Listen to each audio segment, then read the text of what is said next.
Welcome back. Today, we are diving into a really powerful passage in Matthew chapter 23. This is where Jesus takes on a problem that is, let's be honest, absolutely timeless. The huge gap between what powerful people say and what they actually do. He's about to deliver this blistering critique of the religious elite, and the things he says, well, they're just as relevant today for thinking about leadership and integrity as they were 2,000 years ago. So right out of the gate, we hit this puzzle. A real head-scratcher. Jesus is literally about to expose the deep, rotten hypocrisy of the religious leaders of his day. But what's his very first instruction to the people? To obey them. It sounds like a total contradiction, right? But stick with me, because cracking this puzzle is the key to understanding everything else he's about to say. All right, let's get into the text. We're starting with verses 1 through 3. Just picture the scene. Jesus turns to the crowds, to his disciples, and you can bet the religious leaders are right there listening. And he starts by talking directly about their authority. And right here in verses 2 and 3, Jesus does something brilliant. He draws this incredibly sharp line in the sand. He separates the office from the person in the office. He's saying, look, their teaching of God's law, their official position, that's valid. You should follow it. The truth has its own power no matter who's speaking it. But then he hits them with this massive warning. But do not do what they do, because they do not practice what they preach. So the problem isn't the message, it's the messenger. Now, to really get the impact of what he's saying, we've got to understand this phrase, Moses' seat. This was not just some figure of speech. I mean, archaeologists have actually found these things, real stone chairs in the ruins of ancient synagogues. This seat was a powerful symbol. It represented a direct line of teaching authority all the way back to Moses. So when Jesus says they sit in Moses' seat, he's actually acknowledging their official role. He's giving them their due before he completely dismantles their behavior. It's a masterful move.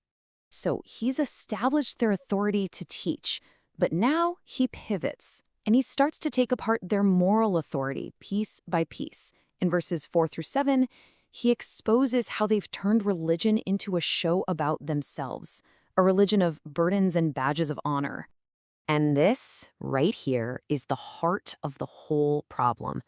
For these leaders, faith wasn't about a real internal connection with God. No, it was all an external performance. Every single religious act was just another chance to get noticed, to get praised. As Jesus points out, their motivation had totally shifted from loving God to just loving the spotlight. And Jesus doesn't just make a vague accusation. He brings the receipts. He lays out this entire pattern of performance. First, he talks about the heavy burdens they pile on people, a mountain of rules that they themselves wouldn't even think of following. Then he calls out their flashy religious accessories, how they fight for the best seats at dinner, how they just crave being recognized in public. Every single one of these things was a calculated move to build up their own ego. He even gets super specific, pointing to their phylacteries. Now, these were little leather boxes with scripture inside, a perfectly legitimate sign of faith. But what did the leaders do? Jesus says they make them broad. They were basically supersizing their religious gear to make sure everyone saw how pious they were. It's like turning a personal prayer into a giant billboard for your own holiness.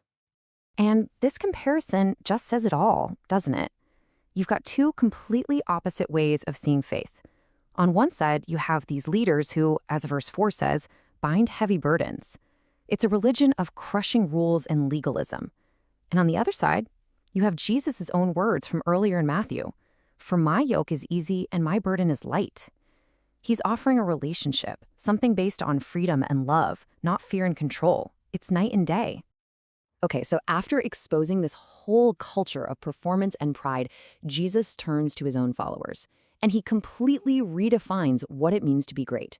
In verses 8 through 12, he lays out this radical, totally countercultural vision for how his community should work.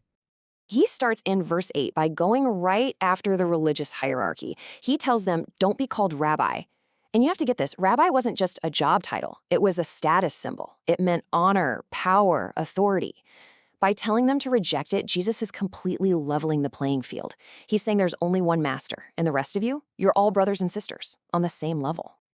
Then he keeps going. In verse 9, he adds, and do not call anyone on earth father. Again, this was another title of deep respect for a spiritual leader. What Jesus is doing is systematically redirecting their allegiance. He's saying your ultimate spiritual authority, your ultimate family connection, isn't with any human. It's with your one true Father in heaven. And finally, in verse 10, he completes the thought. Nor are you to be called masters or instructors. So you see what he's done? Rabbi, father, master. He has systematically knocked down all the pillars of human hierarchy. He's making it crystal clear that in his kingdom, leadership is not about having power over other people, because there is only one leader, one instructor, Christ himself. So if you get rid of the hierarchy, what replaces it? Well, Jesus gives the answer in verse 11, and it just flips the entire world's definition of success completely on its head. He says, "The greatest among you will be your servant." Just let that sink in. In God's kingdom, greatness isn't measured by how many people are serving you. It's measured by how many people you are serving. And he wraps it all up in verse 12 with what is basically a law of spiritual physics. For those who exalt themselves will be humbled, and those who humble themselves will be exalted. It's this incredible paradox. The more you chase status and puff yourself up, the lower you'll end up. But true greatness, true exaltation, that's only found on the path of humility. It leaves all of us with a pretty fundamental question, doesn't it? Is our life about climbing a ladder, or is it about kneeling to serve?